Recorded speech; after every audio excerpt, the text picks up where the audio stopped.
மனிதனை பாவத்தில் தள்ளிவிடும் சக்தி ஆசைக்கும் கோபத்திற்கும் உண்டு என்று கிருஷ்ணர் பகவத்கீதையில் குறிப்பிடுகிறார். இவ்விரண்டும் ஒன்றுக்கொன்று இணை பிரியாதவை.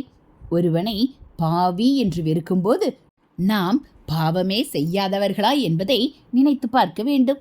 பாவச் செயல்களை செய்யாவிட்டாலும் மனதிலாவது நினைக்கத்தான் செய்கிறோம் என்பதை யாரும் மறுக்க முடியாது. நம் கோபத்தால் எதிராளியின் குணத்தை மாற்ற முடியாது. இருவருக்குமிடையே மேலும் கோபம் வளரத்தான் செய்யும். கோபத்தால் ஒருவரை பணியச் செய்வதில் நமக்கு பெருமையில்லை.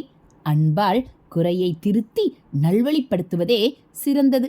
பெரும்பாலும் கோபம் கொள்வதால் நமக்கு நாமே பெரும் தீங்கு செய்தவர்களாகிறோம். ஆத்திரம் கொள்வதால் நம் உடலும் மனமும் பலவீனமடைகின்றன. அன்பாக இருப்பதே நம்முடைய இயல்பான குணம். அன்பால் நமக்கும் நம்மை சுற்றி இருப்பவருக்கும் உண்டாகும். இதையே அன்பே சிவம் என்று திருமந்திரம் கூறுகிறது.